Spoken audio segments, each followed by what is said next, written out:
안녕하세요. 저는 하남에 살고 있는 30대 중반 여자입니다. 그동안 힘들었던 시간들을 이제야 정리하게 되어서 제 사연을 여러분들께 들려드리게 되었네요. 저는 남편과 결혼했을 때 평생 함께 할 줄 알았지 이혼할 거라곤 전혀 생각조차 하지 않았었죠.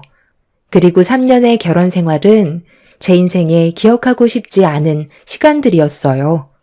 사건의 발달은 결혼하고 나서 1년 차가 되었을 때 남편한테 문제가 생겼었어요.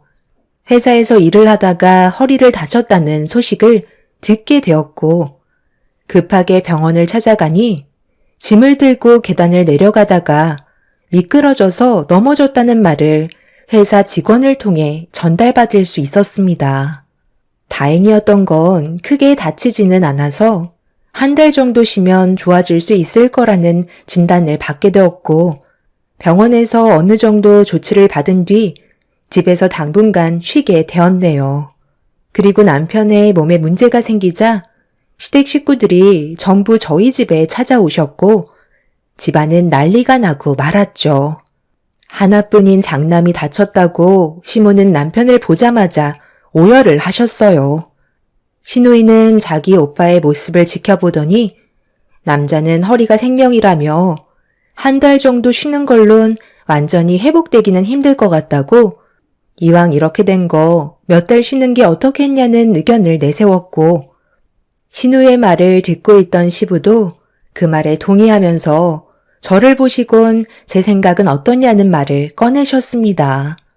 그런데 옆에서 시모가 한마디 하셨네요. 내 아들의 몸이 우선인데 몇 달을 쉬던 몇 년을 쉬던 완전히 몸이 회복되고 나서 일을 하는 건 당연한 거잖아. 너도 몸이 완전히 회복된 다음에 회사로 출근하는 걸 원할 거 아니야. 다 낫지도 않았는데 무턱대고 회사에 출근해서 턴나기라도 하면 그게 더 손해 아니니? 이왕 이렇게 된 거 아주 푹 쉬었다가 일 시작하면 되겠다. 한동안 엄마가 자주 왔다 갔다 할 테니까 그때까지 걱정 말고 며느리 너는 집에서 쉰다고 눈치 주면 안 된다. 놀다 다친 것도 아니잖아. 엄마도 참, 새언니가 그렇게 하겠어요? 이제 결혼 1년 차인데 눈만 마주쳐도 꿀이 떨어질 시기 아니에요? 오빠, 나도 엄마 따라서 자주 올 테니까 새언니가 일 안 하고 밥만 축낸다고 뭐라고 하면 나한테 바로 얘기해줘. 아빠도 같이 올 거죠? 그래도 우리 집안의 장남인 오빠가 다쳤는데 자주 들여다 보셔야죠. 당연히 그렇게 해야지. 내 아들이 허리가 다쳤다는데 당연히 자주 와서 살펴줘야지. 우리처럼 관심 가져주는 가족들도 없을걸. 세아가 그렇게 해도 되지. 그때까지만 해도 시댁 식구들이 남편이 다치는 바람에 놀라서 그런 줄 알고 있었어요. 그래서 남편 얼굴 보러 자주 오겠다는 말에 크게 신경 쓰지 않았죠. 제가 없는 시간 동안 남편을 챙겨줄 사람이 없기 때문에 오히려 잘 됐다고 생각했었습니다. 하지만 그건 제 착각이었을 뿐 저에게 엄청난 시련을 주게 될지 몰랐네요. 시댁 식구들은 남편이 허리를 다친 이후부터 저희 집에서 나갈 생각을 하지 않았어요. 방이 3개가 있었는데 하나는 남편과 함께 쓰는 안방이었고 나머지 2개의 방은 신혼집이라 제대로 갖춰놓은 건 없었습니다. 나중에 아이를 가지게 되면 그때 아이 방으로 꾸며주려고 생각하고 있었죠. 어머님, 지금 이 많은 짐들은 뭐예요? 오늘은 돌아가신다고 하지 않았어요? 저쪽 방에서도 아가씨가 짐을 풀고 있던데 여기서 지내실 건 아니시죠? 보면 모르겠니? 왔다 갔다 하는 것도 불편하고 내 아들 몸이 괜찮아질 때까지는 그래도 옆에 있어줘야 하는데 너는 새벽같이 회사로 출근하잖아. 그 사이 무슨 일이라도 생기면 어떡해? 그래서 몸이 괜찮아질 때까지 옆에 있어주려고 결정하게 되었다. 그런데 내 아들만 신경 써줄 수는 없잖아. 몸은 하나인데 왔다 갔다 할 수 없는 노릇이니. 이참에 우리 가족이 함께 움직이기로 한 거다. 불만이 있는 건 아니지? 방해될 일도 없을 테니 너무 불편하게 생각하지 마라. 새언니 왔어요? 저쪽 방이 그래도 제일 작은 방이라서 저기는 제가 쓰기로 했어요. 그런데 우리 부모님이 두 번째 방을 사용하시는 것보단 큰 방을 사용하시는 게 좋을 텐데. 그냥 지내는 것도 아니고 하루 종일 우리 오빠 수발 들어주려고 오신 건데 쉬시는 것만큼은 편하게 쉬어야 하지 않겠어요? 아유, 됐다. 잠깐 얹혀 있는 건데 뭐하러 불편한 일을 만들어. 괜히 그렇게 했다가 속으로 내 욕하면 어쩌려고 그래? 그냥 지금 이대로 지내는 걸로 만족한다. 저녁은 내가 미리 차려놨으니까 너는 그냥 밥만 퍼서 먹으면 될 거다. 우리는 진작에 먹었으니 신경 쓰지 말고 어서 옷 갈아입고 쉬도록 해라. 정말 어이가 없었죠. 저와 한마디 상의도 없이 행동하셔서 저는 할 말을 잃었고 신우는 계속해서 안방은 시부모님께서 써야 한다고 저를 난감하게 만들었습니다. 솔직히 기분이 별로 좋지 않았던 저는 안방으로 들어가서 누워있는 남편을 좋은 표정으로 바라볼 수 없었어요. 어떻게 된 거냐며 약간 짜증 섞인 말투로 물어보자 남편은 눈치도 없는 건지 이래서 가족이 중요한 거라며 오히려 자기 식구들을 자랑하고 있었습니다. 제가 이건 아닌 것 같다고 얘기하자 남편은 갑자기 옆으로 돌아 눕더니 인상을 쓰면서 자기 몸이 빨리 회복되는 걸 원하지 않냐면서 큰 목소리로 되려 저에게 화를 내기 시작했고 그 모습이 너무 당황스러웠어요. 내가 하루라도 빨리 몸이 좋아져야 회사로 복귀할 거 아니야. 맨날 누워있는 나는 얼마나 답답한 줄 알아? 당신은 나를 사랑하긴 하는 거야? 왜 말을 그런 식으로 해? 당신이 다쳐서 지금 이런 사태가 벌어진 거잖아. 그리고 여기는 우리 둘의 집이기도 하지만 나도 편히 쉬어야 될 공간이라고. 회사에서 힘들게 일하고 집에 들어왔는데 시부모님부터 아가씨까지 집안에 있으면 내가 발 디딜 틈이라도 있겠어? 주방에서 물 한잔 하는 것도 눈치가 보인다고. 가족끼리 뭐가 불편하다는 거야? 살다 보면 어쩔 수 없는 경우도 있잖아. 지금이 그런 상황인데 좀 이해해주면 안 돼? 당신이 이런 식으로 나오니까 너무 실망스럽네. 그래도 당신이 나를 진심으로 사랑한다면 이런 건 크게 문제 삼지 않을 줄 알았어. 어떻게 환자인 나를 이런 식으로 대해? 다들 좀 들어와 보세요. 갑자기 왜 그러냐? 무슨 일인데 화를 내고 있는 거야? 소리 지르면 허리에 힘이 들어가서 안 좋은 거 몰라? 세아가 무슨 일인데 내 아들이 이렇게까지 화가 난 거야? 뭐겠어요? 우리가 한마디 말도 없이 짐 싸서 집으로 들어왔다고 오빠한테 불만을 털어놓고 있는 거잖아요. 새언니, 내 말이 맞죠? 봐봐요. 아무 말도 못하잖아요. 너 정말이니? 우리와 같이 생활하는 게 싫은 거야? 나는 너를 진심으로 가족이라 생각했는데 너는 아직까지 마음을 전부 열지 않은 모양이구나? 그래, 알았다. 우리가 잘못 알고 있었네. 말 안 해서 미안하고 지금 당장 짐 싸서 나가도록 하마. 당신 풀어놓았던 짐들 다시 전부 다 싸서 차에 실어 놓으세요. 뭐라고? 이제야 짐 정리 끝났는데 다시 전부 차에 실으라는 거야? 세아가 지금 우리 보고 나가라는 건 아니지? 가라고 하면 가긴 하겠지만 우리도 이 집에 있고 싶어서 그런 것도 아니고 내 아들이 허리를 크게 다쳤으니까 조금이라도 도움을 주려는 것뿐인데 정말 이런 식으로 안 좋은 감정을 만들어야 되겠니? 나보다 자기가 편하게 쉴 수 있는 공간이 없다는 게 불만인 거잖아요. 이 집이 당신 거라고 해도 이런 식으로 우리 집안을 무시하는 건 아니지. 순식간에 집안의 분위기는 안 좋아졌고 오히려 제가 나쁜 사람이 된 것 같은 분위기가 만들어지고 있었네요. 시부는 한숨을 쉬면서 풀어놓았던 짐들을 다시 싸기 시작했고, 신우는 저보고 간호까지 전부 다 알아서 하라며 다음부터 오지 않겠다면서 투덜거리고 있었어요. 시모는 제가 보라는 듯 신우에게 화를 내면서 짐이나 다시 싸라고 화를 내셨고, 남편은 몇 달만 봐주면 되는 걸 가지고 조금의 배려도 없다면서 저에게 정말 실망했다고 돌아누웠습니다.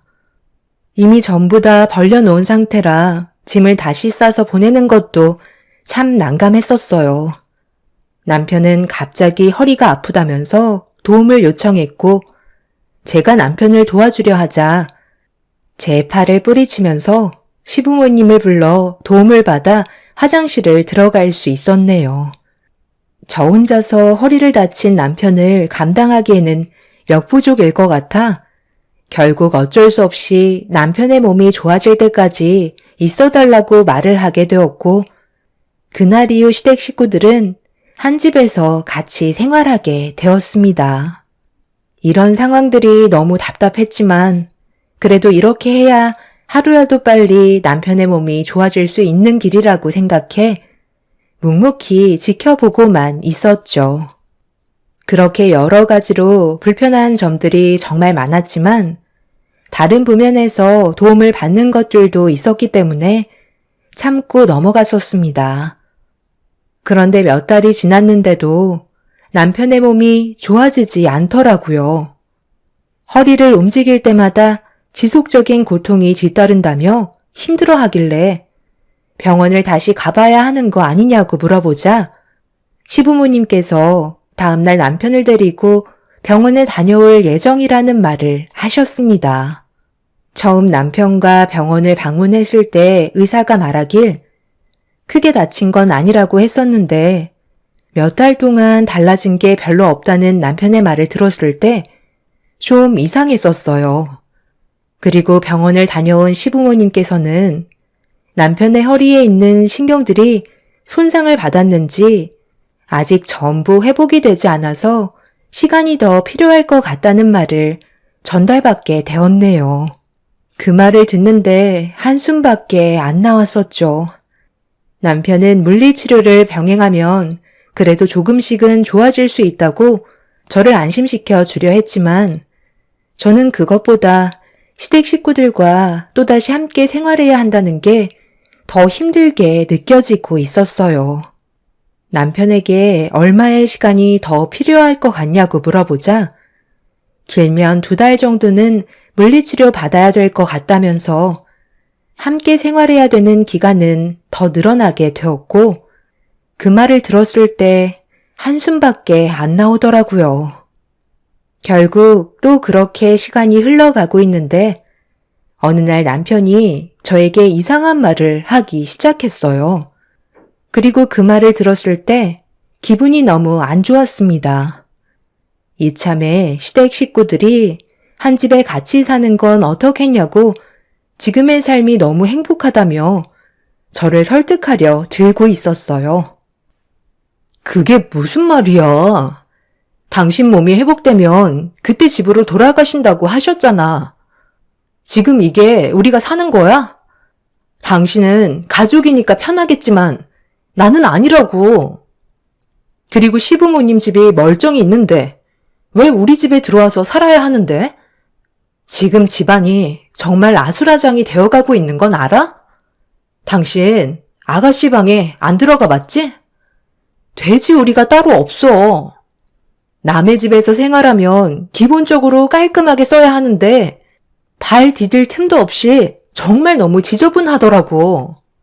시부모님께서도 처음엔 청소도 해주시고 깔끔하게 관리해 주시는 것 같더니 이젠 아예 손을 놓고 계시던데? 결국 내 집이니까 눈에 보이는 것들을 내가 치우게 되는 거잖아. 요즘 들어 신경 쓰지 않는 게 훨씬 더 많으신 것 같아. 당신이야 어차피 손가락 하나 까딱하지 않아서 편하기야 하겠지.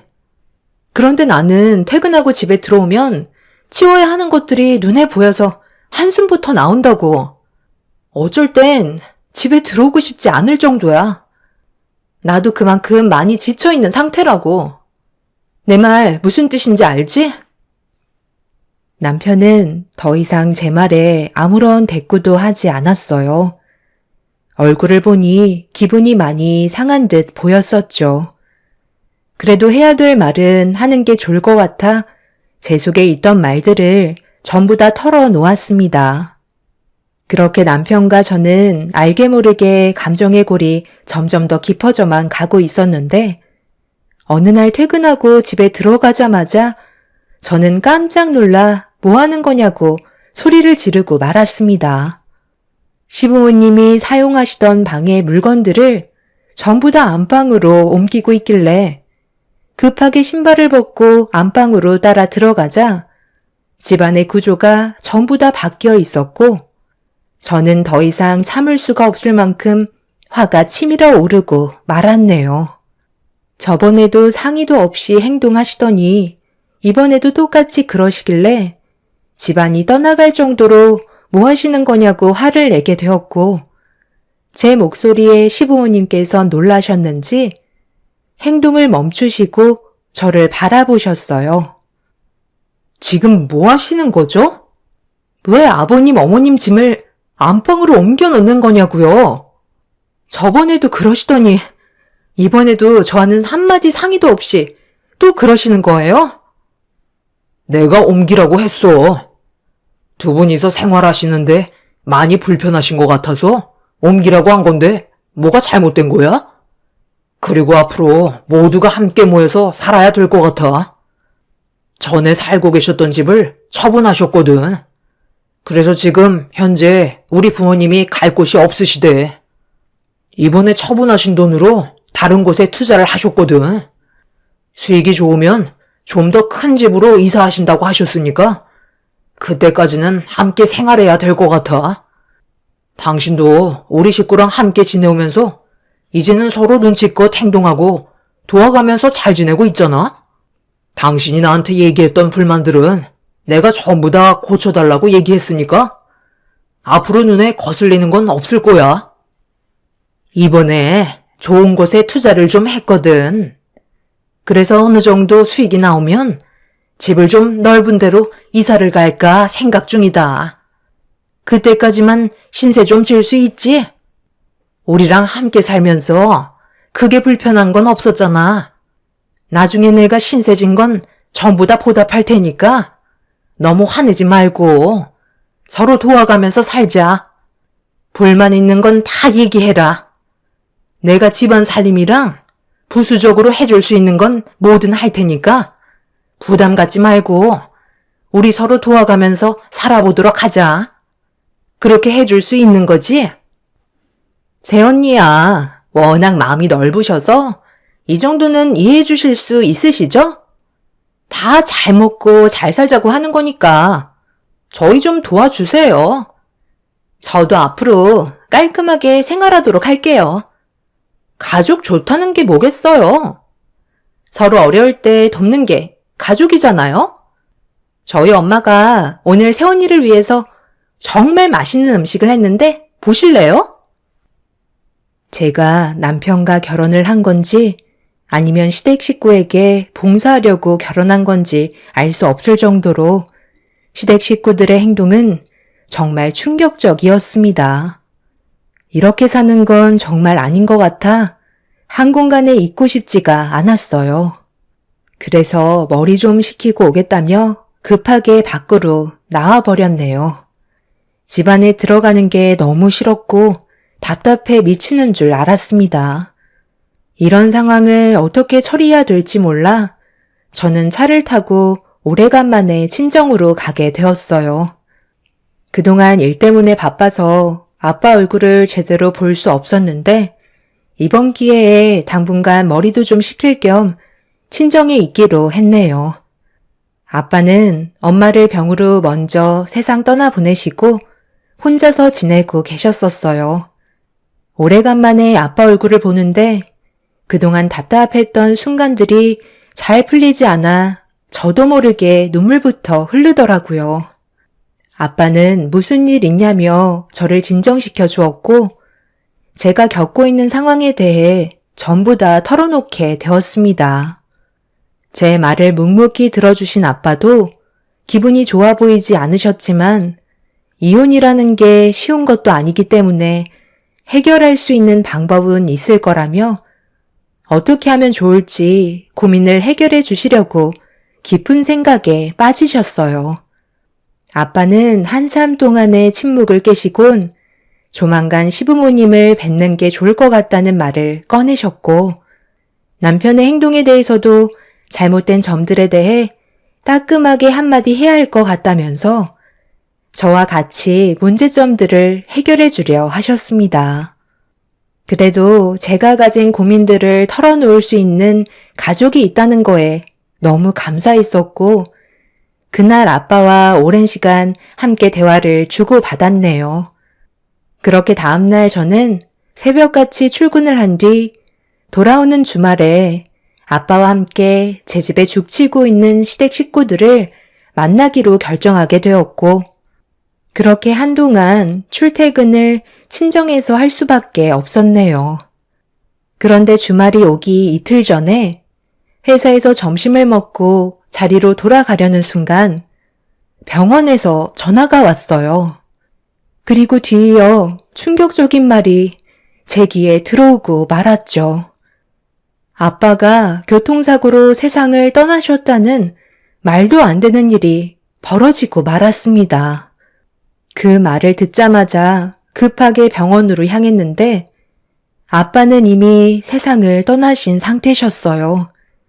너무 놀라 그 자리에 주저앉아 버렸고 어떻게 된 거냐고 물어보니 아빠가 횡단보도를 건너시던 도중에 비보호 좌회전을 하는 차량과 부딪히게 되었고 아빠는 부딪힘과 동시에 뒤로 넘어지면서 머리부터 바닥으로 떨어지게 되면서 뇌진탕으로 세상을 떠나신 충격적인 상황을 겪게 되신 거였네요.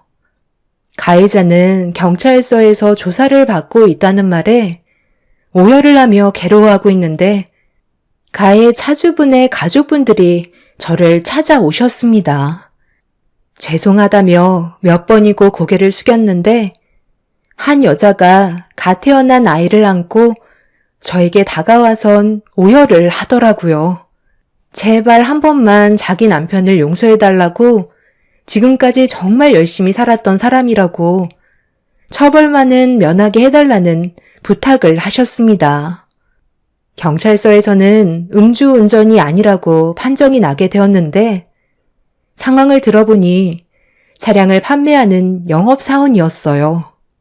그런데 큰 건이 하나 들어와서 급하게 전화를 받다가 잠깐 앞을 못 본 사이 횡단보도를 건너시던 아빠와 부딪히게 된 거였네요. 그 사람들은 충분한 보상을 해주겠다며 처벌을 원하지 않았고 저희 아빠를 세상 떠나시게 한 가해 차주분 또한 오열을 하면서 진심으로 용서를 구했습니다. 집안의 가장이 갓 태어난 아이와 가족을 위해 열심히 살려고 하다가 벌어진 사고라 저도 참 뭐라고 할 말이 없었어요. 그래서 아무 말도 하지 못한 채 가해자분들을 멍하니 바라보고 있는데 시부모님이 남편을 휠체어에 태운 채 많이 놀란 표정으로 저를 보며 급하게 다가오고 있었네요.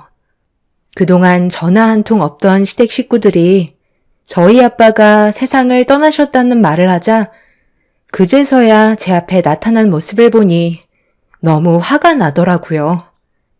시모는 저를 보며 괜찮냐고 제 손을 잡아주었고 남편과 시부는 제대로 알지도 못하면서 가해 차주분한테 삿대질을 하면서 막말을 퍼붓기 시작했어요. 그 모습을 보는데 한숨밖에 안 나왔고 맨정신이 아니었던 저는 시부모님의 도움을 받아 아빠의 장례를 진행할 수밖에 없었죠. 엄마를 세상 떠나보낸 지 얼마 되지도 않았는데 아빠마저 세상을 떠나셨으니 더 이상 저에게는 가족이 없다는 현실을 마주하게 되자 너무 마음이 아파졌고 시댁 식구들은 그런 제 마음을 아는지 저 대신 아빠의 장례를 진심으로 도와주셨네요. 그렇게 아빠의 장례만큼은 별일 없이 지나갔지만 사는 게 너무 괴로워서 한동안 회사에 출근을 하지 못한 채 아빠가 안 계시는 친정에 혼자 눈물을 삼키며 시간을 보냈습니다. 그 사이 시댁 식구들한테 전화가 쏟아졌지만 당분간 받고 싶지 않았어요. 아빠의 장례가 끝이 나고 한 달 정도 저만의 시간을 가진 뒤 아빠의 흔적이 남아있던 집안의 물건들을 정리하고 있는데 가해 차주분께 전화가 와서 힘들지만 만나게 되었고 상대방의 보험사 측에서 주는 보상금 말고 가해 차주분들의 가족이 개인적으로 돈을 모아 저에게 위로금을 전달해 주었어요. 돈 말고는 해결해 드릴 수 없다는 게 너무 죄송하다며 저에게 돈 봉투를 내민 뒤 제가 받지 않을까봐 급하게 자리에서 일어나 나가셨습니다. 한참 동안 그 자리에 앉아 있다가 다시 집으로 돌아가려는데 남편에게 전화가 왔어요. 그래서 받아보니 왜 전화를 안 받냐고 언제 다시 돌아올 거냐고 물어보길래 별일 없으면 당분간 아빠 집에서 지낼 거라고 하자 심각한 상황이 발생됐다면서 서둘러 집에 와주길 바랐습니다. 한숨이 절로 나왔고 시댁 식구들의 얼굴을 보고 싶지 않았지만 아빠의 장례 때 그래도 최선을 다해줬던 걸 생각해서 정말 오래간만에 집에 발을 들였어요. 그런데 현관문 앞에서 크게 심호흡을 한 뒤에 현관문 비밀번호를 누르려는데 건전지가 다 됐는지 먹통이 되었더라고요. 그래서 문을 두드리려는 순간 집안에서 시댁 식구들이 나누는 대화 소리가 현관문 밖에까지 들리고 있었네요. 언제 온다는데? 너도 빨리 누워서 준비해라. 멀쩡히 서서 돌아다니는 거 보면 걔가 가만히 있겠어? 우린 이제 며느리 도움 아니면 살아갈 수 없다고. 그러니까 누가 일을 이렇게 크게 만들래요? 제가 뭐라고 그랬어요? 투자는 아무나 하는 게 아니라고 했잖아요. 결국 이게 뭐예요? 길거리에 앉으면 어쩌려고 그런 무모한 투자를 해서 그 큰 돈을 전부 다 탕진해버려요. 그래도 저희가 장례식 때 최선을 다해 도와줬기 때문에 그거에 대한 고마움을 잊지는 않을 거라고요. 앞으로 저희가 이 집에서 함께 살아가기 위해서는 아빠 엄마도 잘해야 되겠지만 네가 제일 문제야. 항상 말을 할 때 불만도 같이 섞어서 말을 해서 사람 기분을 안 좋게 만들잖아. 지금은 심각한 상황이니까 눈치껏 좀 행동해. 저도 이제부터 슬슬 일을 알아봐야 될 것 같아요. 무슨 일을 알아봐? 그냥 이대로 며느리가 벌어오는 돈만 받아먹으면서 살면 되지. 사돈어른 세상 떠나고 보상금 꽤 많이 들어온 것 같던데. 그 사돈어른 사고 낸 가해 차주분이 은인이지 뭐냐. 아주 타이밍도 좋게 사고가 나서 꽤 큰 돈이 들어왔잖아. 이참에 그 보상금으로 우리한테 생긴 빚까지 전부 다 갚아달라고 하면 되겠네. 당신 앞으로 남들 한다고 따라서 아무데나 투자할 생각 절대 하지 마. 그동안 저를 속이고 살아왔던 시댁 식구들의 행동들의 대화가 현관문 밖으로 들려왔고 저는 너무 화가 나서 현관문을 두드렸어요. 그러자 집안에서 급하게 움직이는 발소리가 들리더니 뒤이어 시모가 현관문을 열어주었네요. 도로 건전지가 다 돼서 갈아 끼워야 된다며 어색한 웃음을 보이면서 맞아주는데 온몸에 소름이 돋았습니다. 남편은 방에 누워선 힘들게 몸을 돌리는 연기를 보이더니 저를 반갑게 맞아주었고 시부는 그런 남편에게 다가가 힘겹게 휠체어에 앉혀 거실로 나오게 도와주었네요. 그런 모습들을 보는데 정말 기가 차더라고요. 꼭 이렇게까지 해야 되는 건지 이해할 수가 없었습니다. 저를 부른 이유는 보상금 얘기였고 장례식도 끝났으니 기분 전환 겸 바람 좀 쐬러 가는 게 어떻겠냐는 시모의 말에 그렇게 해주겠다며 아빠의 장례식을 도와주셔서 감사하다고 제주도 여행을 보내드린다고 하자 고맙다며 기쁨을 감추지 못하셨어요. 저는 그 자리에서 시댁 식구들의 제주도 비행기를 티켓팅해 드렸고 남편은 허리 때문에 힘들지 않냐고 얘기하자 시부모님께서 남편도 바람을 쐬게 해줘야 한다며 같이 가길 원하셨네요. 시모는 여행을 다녀온 뒤에 기니 할 말이 있을 것 같다는 말을 하셨고 저는 무슨 말을 하실 건지 대충 알고 있었죠. 분명 투자에 실패해서 제가 도와줬으면 한다는 말을 꺼낼 게 분명했습니다. 저는 친정의 짐들을 마저 정리해야 될 것 같다면서 집에서 나오게 되었고 시댁 식구들은 다음날 제주도 여행 가는 거에 들떠서는 흥분을 감추지 못하고 있었죠. 일주일이나 다녀오는 거였으니 상당히 만족한 것 같아 보였습니다.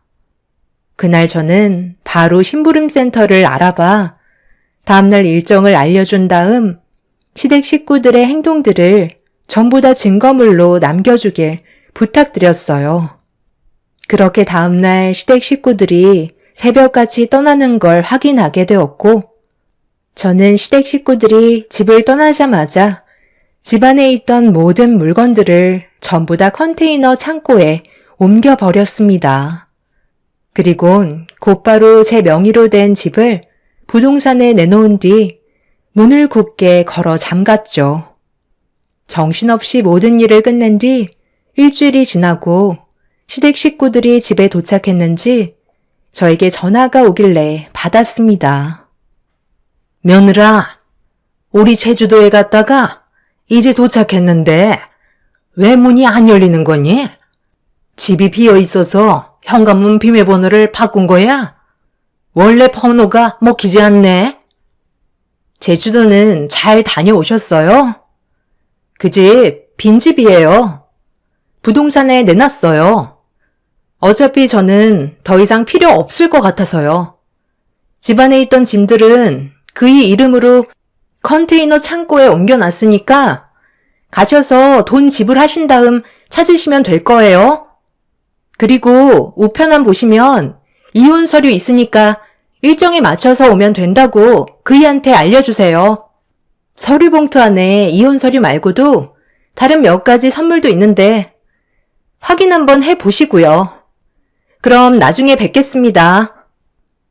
전화를 끊자마자 잠시 뒤 다시 제 핸드폰에 남편의 번호로 전화가 쉬지 않고 울렸지만 받지 않았어요. 이혼 서류 안에는 남편이 제주도에서 사지 멀쩡히 돌아다니는 모습들이 찍혀 있었고 아파트 CCTV에서도 남편이 평범하게 걸어다니는 모습들이 전부 담겨있는 증거물들까지 전부 넣어 두었네요.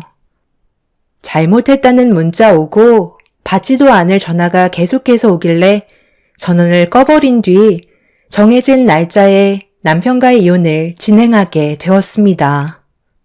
시댁 식구들은 하나같이 미안하다고 얘기했지만 저는 더 이상 그 사람들의 말을 듣고 싶지 않았어요. 모든 게 거짓이었고 그런 사람들과 함께 살고 싶지 않았습니다.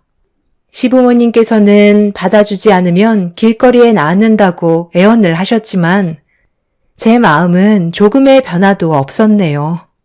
저는 남편을 상대로 소송을 걸었고 남편은 제가 가지고 있던 재산의 일부를 요구했지만 결혼 이전부터 제가 가지고 있던 재산은 특유 재산으로 재산 분할 대상이 되지 않는다는 법원의 판결이 내려졌습니다. 법원에서는 결혼 이전의 특유 재산에 대해 당사자가 유지 또는 감소 방지에 기여한 바가 전혀 없기 때문에 재산 분할이 되지 않는다고 저에게 손을 들어주었던 거죠. 결국 남편은 되려 저에게 위자료를 토해내게 되었고 그렇게 시댁 집안을 내칠 수 있었네요. 한순간에 보금자리를 잃어버린 시댁 집안은 알거지가 되었고 남편은 뒤늦게 자신의 행동에 대해 뉘우친다며 저희 아빠 집에 찾아와 오열을 하며 용서를 구했습니다. 앞으로 정말 열심히 살겠다고 했지만 이미 바닥까지 봤는데 제가 용서할 필요는 없는 거였죠. 정말 웃긴 건 시댁 집안들이 당장 돈이 없어서 작은 원룸 하나 겨우 구했는데 형편이 어려워 저에게 돈을 요구한다는 거였어요. 저는 그 말을 듣자마자 남편의 얼굴에 찬물을 들이부었고 절대 찾아오지 말라며 문을 강하게 닫았네요. 그날 이후 2번 다시 얼굴을 마주한 적은 없지만 언제 또 찾아올지 몰라 조만간 아빠가 살고 계셨던 집도 처분할 생각입니다. 앞으로 제 인생이 좋은 날만 생겼으면 하네요. 저를 놓친 그 집안들이 뼈저리게 후회하면서 살길 바랄 뿐이네요. 제 사연 들어주신 분들, 오늘 하루도 좋은 하루 보내시길 바랍니다. 감사합니다. 안녕하세요. 시간이 꽤 지난 이야기지만 용기 내어 제 이야기를 해볼까 합니다. 20대 대학을 졸업 후 아르바이트를 하다가 만난 남자와 하루 종일 붙어 있다 보니 정분이 났어요. 그렇게 사귀게 되었고 저희는 혼전 임신으로 결혼을 하였답니다. 처음 제가 혼전 임신을 하였다고 하자 시어머니께 들은 말들이 아직까지 눈에 선할 정도로 잊혀지지가 않고 상처가 되었어요. 굳이 아르바이트를 한다고 하더니 저딴 여자애 만나려고 아르바이트 한 거냐? 네가 돈이 부족해? 아니면 사회 경험이 필요해? 굳이 나가겠다고 하는 거 인생 공부나 하라고 말리지 않았더니만 어디서 저딴 걸 달고 들어오길 들어와. 어머님, 저딴 거라뇨. 이름도 있고 저도 엄연히 존중받아야 마땅한 사람인데 말씀이 너무 지나치신 거 아닌가요? 엄마. 실망시켜서 죄송해요. 그래도 우리 잘 살 테니까 옆에서 지켜봐 주시고 송이한테 너무 뭐라고 하지 말아주세요. 당장이라도 애 키우라고 하고 싶다만 너희가 그렇게도 애 키운다고 하니 어쩌겠니? 너 나중에 엄마 말 안 들은 거 후회 마. 어머님, 제가 잘할게요. 그러니 노여움 푸시고 저희 잘 지켜봐 주세요. 딸 없는 어머님께 제가 딸이 돼 드릴게요. 너 같은 딸 안 낳길 천만다행이지. 어디서 천박하게. 더 이상 긴 말은 말자. 너랑 얘기하면 혈압 오르거든. 저흰 겨우 승낙을 받고 결혼을 진행해 나갔어요. 아르바이트를 하며 만났기 때문에 저와 같은 형편인 줄 알았던 남편은 사실 볼트 회사를 운영하고 있는 집의 자제였고 제가 아르바이트를 하는 음식점에 음식을 먹으러 왔다가 저에게 반해 아르바이트를 하게 된 것이라고 했습니다. 그래서 그런지 시어머니는 어렵게 사는 저를 업신여기고 무시하였는데 저희 부모님도 이혼을 하였기 때문에 더더욱 시어머니는 저를 못마땅히 여기셨어요. 그럼에도 아이만을 지키기 위해 꾹 참아냈답니다. 감사합니다. 우리 김서방이랑 송이랑 이렇게 놓고 보니 참 잘 어울리는 한 쌍이군요. 앞으로 우리 송이 잘 부탁하네. 보고 배운 게 있어야 애도 잘 키울 텐데 엄마라고 불러본 적이 없다 하니 어떻게 애를 키울지 참 안담하네요. 뭐 예단이야 어차피 말해봤자 해주실 형편도 안 되니 그냥 제가 데리고 살면서 살림도 가르치고 집안일도 가르칠게요. 엄마가 없었어도 저희 아빠가 엄마 없는 빈자리를 만들어주셨고 그로 인해 저 이렇게 바르게 자랐어요. 어머님이 절 마음에 안 들어 하는 건 알겠는데 아빠한테 그렇게 상처되는 말은 삼가해 주세요. 저희 아빠가 무슨 죄가 있나요? 고래 네 아빠 걱정하는 애가 그렇게 뒤에서 사고를 치니? 너 우리 아들 부잣집 도령인 줄 알고 꼬신 거지? 정말 너무하십니다. 본인 아들 단속 못한 건 생각 못하고 우리 송이한테만 그렇게 정 마음에 안 들면 결혼을 시키지 말던가요. 왜 애를 그렇게 휘어잡으려고만 하십니까? 없이 자랐지만 송이 어디 가서 모자라다는 소리 듣지 않게 키웠어요. 그거야 평범한 인간들의 비하면이죠. 우리 집이 어떤 집안인 줄 알고나 본인 딸 들이미는 거예요? 식장이며 결혼 준비는 다 제가 알아서 할 테니 결혼식 날 늦지 말고 나오세요. 그리고 더 이상 이렇게 사석에서 뵙는 일 없도록 하죠. 아빠와 제가 기분이 매우 나빴지만 시어머니는 단 한 번도 신경 쓰지 않고 본인이 할 말만 하고 상견례장을 빠져나갔어요. 여태껏 저를 홀로 키우며 저 하나만을 바라보고 사신 아빠에게 너무 죄송해서 그날 얼마나 울었는지 몰라요. 하다하다 아빠는 저에게 이런 제안까지 하시며 제 결혼을 만류하셨습니다. 뻔히 제가 고생할 게 눈에 훤하니 아빠 입장에서 그러신 거였고 지금 제가 나이를 먹어보니 아빠께서 얼마나 마음을 졸이고 저를 안타까워하셨을지 마음으로 충분히 이해가 가더라고요. 아빠가 네 자식 키워줄 테니까 지금이라도 결혼 때려치워. 아무리 생각해도 저런 집에 널 보내는 건 아닌 것 같다. 네가 뭐가 부족해서 그러니? 아빠가 없이 키웠지만 그래도 너같이 착하고 야무진 애가 어딨다고 그래? 아빠 말 듣고 잘 생각해봐. 아빠, 미안해. 나 엄마 없이 자랐잖아. 엄마 없는 걸 아빠 때문이라고 생각하진 않지만 그래도 빈자리는 정말 많이 느껴졌거든. 그래서 내 자식한텐 아빠 없는 애 만들어주고 싶지 않아요. 정말 미안해요.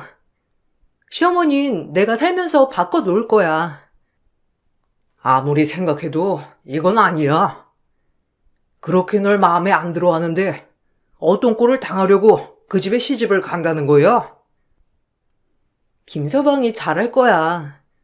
나한테 정말 잘한다고 했고 그렇게 반대하던 시어머니 허락도 김서방이 끌어낸 거잖아.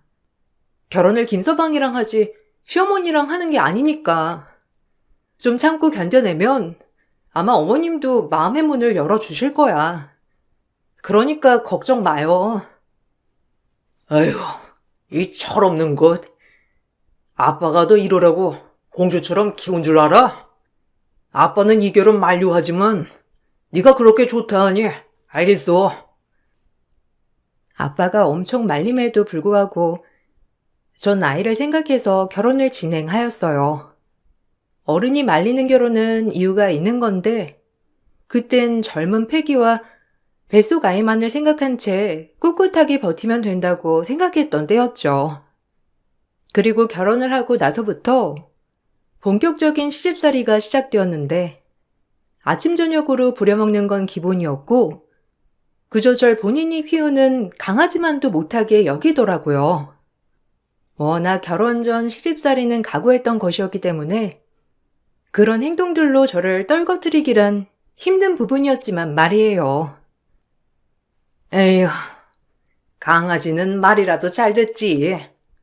저건 뭐 개만도 못해가지고 보면 볼수록 속 터진다니까. 카페 빨아놓으라고 한 지가 언젠데 도대체 언제 말을 들었는지.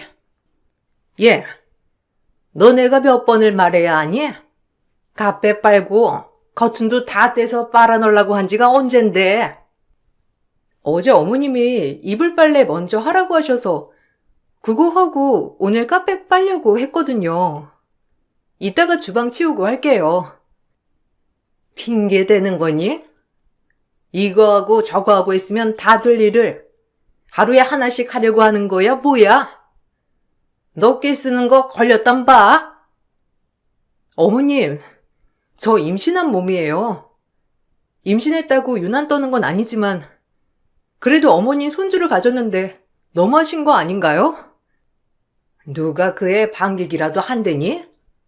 순진한 우리 아들 깨어내서 아주 얌체 같은 것. 넌 언제나 이 소리 듣게 될 거야. 임신한 제가 가만히 쉬는 꼴을 보지 못하시는 분이었고 그로 인해 결국 임신 17주 만에 유산을 하고 말았죠. 대아가 건강하다고 믿고 있었는데 막상 이런 사실을 접하게 되자 정말 마음이 무너져 내려버리는 것 같았습니다. 하지만 시어머니는 유산한 저에게 미안해하기는커녕 오히려 잘 됐다고 비아냥대었고 정말 주체할 수 없이 슬펐어요. 이게 네 운명이라는 거다.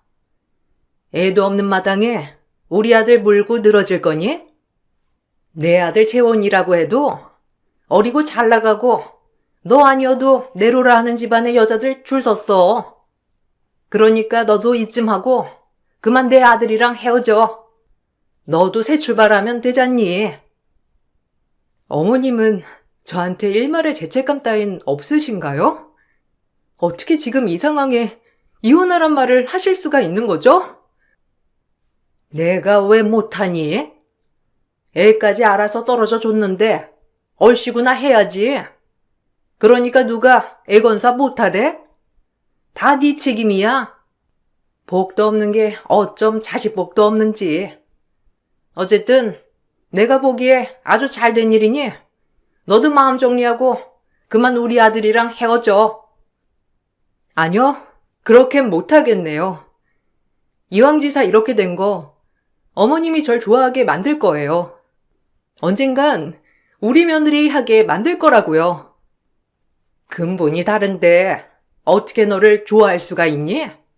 사실상 애만 아니었으면 너랑 우리랑 겸상이나 할 수 있었겠어? 시어머니는 참 악녀 같았고 유산 후 슬퍼하는 저에게 단 한 톨의 죄책감도 없는 듯이 얘기하는데 믿었던 남편은 제가 유산한 다음부터 급격히 변하기 시작했어요. 오히려 저와 시어머니 사이에서 지쳤는지 저를 나무라는 일이 많아지기 시작했고 시어머니가 뭐라 하는 건 다 참을 수 있었지만 남편만 믿고 살던 저에게 남편마저 등을 돌리자 이젠 기댈 곳도 없어지기 시작했어요. 사실상 혼전 임신으로 책임감에 결혼을 한 것이었기 때문에 절 사랑했는지도 의심이 되기 시작하더라고요. 그러면서 제 안에서 혼자 정신승리를 한 것 같아요. 그럼에도 꼭 살아내자, 행복하고 싶다, 그렇게 되도록 하자 이런 식으로 다짐했어요. 네가 얼마나 건사를 못했으면 애가 떨어지냐? 17주면 다 산모 탓인데 초기도 아니고 안정기에 이게 말이 되는 거야? 당신 어떻게 나한테 그런 말을 할 수가 있어? 당신 어머님이 날 얼마나 부려먹었는지 옆에서 보고도 그런 소리가 나와? 시어머니가 시집살이 좀 시킨 거 가지고 지금 그러는 거야? 솔직히 빈몸으로 와서 이 정도는 해야 하는 거 아니야? 내가 너 언제까지 실드를 쳐줘야 돼? 눈치가 있으면 엄마를 벌써 지편 만들어도 만들었지. 이건 뭐 아직까지 엄마가 마음에 안 들어하니 나까지 당황스럽잖아. 결혼하면 좀 나아질 줄 알았는데 어떻게 엄마가 널 더 싫어하게 할 수가 있어? 나도 지쳤어. 당신 진짜 너무한다. 아무리 그래도 유산한 나한테 그게 할 소리야? 내가 당신 믿고 결혼한 건데 어떻게 나한테 그런 말을 해? 이래서 어른들 말은 무시하는 게 아니라는데. 솔직히 이 결혼 정말 후회해. 내가 엄마랑 네 등살에 살 수가 없다. 남편은 더 이상 제 말이 듣고 싶지 않았는지 방문을 쾅 닫고 나가버렸고 그날 얼마나 울었는지 몰라요. 그리고 유산한 걸 알게 된 친정아빠는 시골에서 흑염소 진액을 만들어서 제 얼굴을 보시겠다며 시댁에 가지고 올라오셨습니다. 그리고 그걸 보고 시어머니는 또 한 번 아빠에게 모진말을 하면서 퍼붓더라고요. 어찌나 죄송하던지 눈물이 너무 나서 주체할 수 없었어요. 뭐 하나 잘하는 것도 없는데 그래도 딸이라고 그렇게 챙겨주러 오셨나 보죠? 정말 어이가 없어서 뭘 했다고 유산을 하나요? 애 때문에 시킨 결혼인데 우리 아들 아까워서 어떻게 정말? 오래 머무르지 마시고 그것만 두고 가세요. 어머님, 정말 저한테 일말의 죄책감 따윈 없으신가요? 솔직히 누구 때문에 유산을 했는데요. 산부인과에서도 너무 무리한 것 같다고 했는데 이게 다 어머님 때문 아니에요? 어떻게 이런 걸 다 제 탓으로 할 수 있죠? 너무하고 말이 안 나와요. 보셨죠? 당신 딸이 이렇게 경우가 없어요. 어디 어른한테 눈 동그랗게 치켜뜨고 말대꾸를 해요? 에휴, 말세다 말세야. 그렇게 마음에 안 드는 딸, 제가 데리고 가겠습니다. 그리고 어른으로서 정말 부끄럽네요. 뭐 얼마나 대단하고 위대한 집안인지 모르겠으나 이렇게 사람한테 그러는 거 아닙니다. 그럼 사돈 벌 받아요. 아셨어요? 뭐해? 옷 입고 얼른 나와. 아빠는 이런 꼴을 당하는 절 두고 볼 수 없다며 데리고 가시려 했지만 그때 당시 왜 그랬는지 이렇게 가는 건 아니라는 생각이 들었어요. 오기도 있었고 이 또한 제가 견뎌내고 싶은 마음이 강했거든요. 이렇게 된 마당에 이제 뭐가 무서우랴. 맞대마주로 한번 시어머니와 부딪혀보자. 그래서 내 편 만들어보자 라는 어리석은 마음으로 같이 가자는 아빠를 단돌이 뿌리쳤습니다. 아니, 아빠 미안해요. 저 못 가요. 여기가 우리 집인데 내가 어딜 가. 내가 이겨내야 하는 문제이니까 내 걱정은 마세요. 이 바보야. 저 여자가 너 그냥 나가라고 대놓고 말하는데 못 알아듣겠어? 이렇게까지 하는데도 지금 그러는 거야? 이미 결혼하기 전부터 마음 먹었어. 꼭 가정 지킬 거야. 그러니까 제 걱정은 마시고 아빠는 조심히 돌아가세요. 에휴, 독하기도 하지. 네 근성에 박수 한번 친다. 애까지 유산했는데도 오히려 우리 아들 발목을 잡겠다? 에휴, 무서운 것. 아빠는 이 모든 모욕을 듣고 집을 나섰습니다. 끝까지 제 몸 하나 잘 챙기라며 서둘러 제게 눈물을 보이고 싶지 않았는지 짐을 챙겨 나가시더라고요. 정말 돌이킬 수 없는 불효를 저지른 것만 같아 마음이 아려웠고 그날 아빠의 문자가 절 더 울렸어요. 해준 것도 없어서 미안하다. 나름 해준다고 해준 건데도 네가 부모 잘못 만나 그런 취급을 당하는 것 같아 너무 미안해.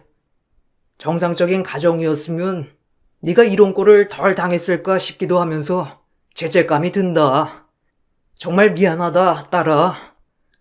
하지만 아빠는 네가 어떤 선택을 하든 응원할 거고 힘들면 주저없이 다 뿌리치고 내려와라. 아빠가 기다릴게. 그러니까 조금만 힘내.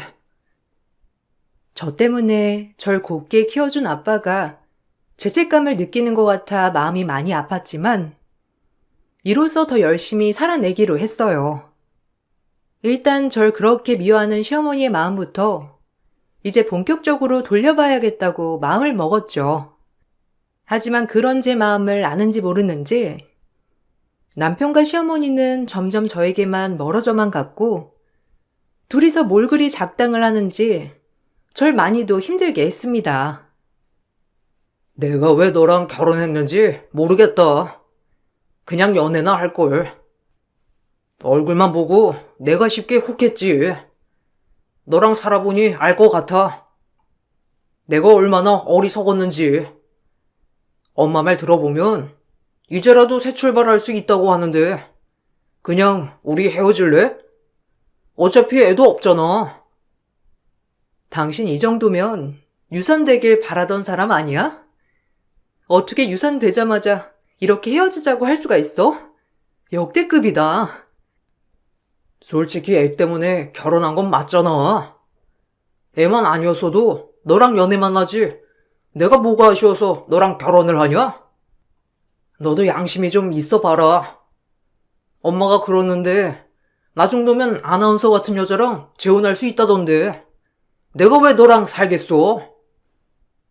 마음을 후벼 파는 말들을 듣고 나니 이제야 정신이 번뜩 들더라고요. 내가 뭐 때문에 이런 관계를 붙들고 있었나 싶었고, 시어머니 마음만 돌리면 될 줄 알았는데, 남편은 저에게서 마음이 아예 떠나버리고 있었던 거였어요. 저 역시 마음의 정리를 해야겠다고 싶은 그때, 정말 듣고 싶지 않은 소식을 들었고, 그 소식은 저희 친정 아버지의 부고 소식이었습니다. 네 아빠 술 먹고 사고만 안 당했어도 그렇게 가지 않았을 거야. 뭐가 그리 속상한 게 있다고 이렇게 가버리니, 응? 말도 안 돼. 아빠가 왜? 아니 생전 술은 입에도 대지 않는 양반인데 다 저 때문이에요. 제가 아빠 속상하게 해드려서. 술을 드시고 신호등을 건너시다 미끄러지시는 바람에 바로 내진탕으로 돌아가셨어요. 마지막 아빠의 모습이 눈에 훤해 그 자리에서 눈물을 쏟고 말았지만 이미 되돌아올 수 없는 강을 건넌 것만 같아 마음이 찢어지는 것 같았습니다. 그렇게 아빠의 장례는 시작되었고 전 조문객들을 맞이하고 있었어요. 그래도 생전 인심이 좋았던 분이라 그런지 아빠 3일장 내내 아빠의 친구분들이라고 하면서 조문객들이 제게 따로 위로금까지 챙겨주는 모습을 보이기도 하였습니다. 아빠가 어떻게 살아왔는지 알 것만 같아 그것을 보고 또 눈물이 많이 나더라고요. 정말 좋으신 분이었는데 이렇게 허망하게 가버린 게 슬펐어요. 참 좋은 사람이었는데 이렇게 가다니 너무 속상하다. 힘들겠지만 너도 힘내고 마음 추스르고 행복해야 해. 그게 너희 아빠가 바라는 일이니까. 평생 네 걱정에 너만 잘 되면 된다고 했던 사람이었는데 이렇게 무심하게 가버리다니. 아빠 장례식에 와주셔서 감사합니다. 아빠 마지막 가시는 길 외롭지 않게 가실 거예요. 정말 감사드리고 식사하고 가세요. 조문객들의 말을 듣고 있자니 더 이상 버틸 자신이 없더라고요. 하지만 제 정신을 번뜩 차리게 한 건 다름 아닌 시어머니였습니다. 조문객들이 따로 준 위로금까지 제가 정신없는 틀을 타서 싹 걷어갔더라고요. 그리고 얄밉게 얘기를 하기 시작했는데 돈이 문제가 아니라 개념의 문제였기 때문에 정말 어이도 없으면서 화가 나더라고요. 하지만 이 계기로 힘없이 축 처져 있던 제 자신이 깨어나기 시작했어요. 이렇게 바보같이 있으면 안 되겠다 싶은 것이 점점 각성이 되는 계기가 되기 시작했습니다.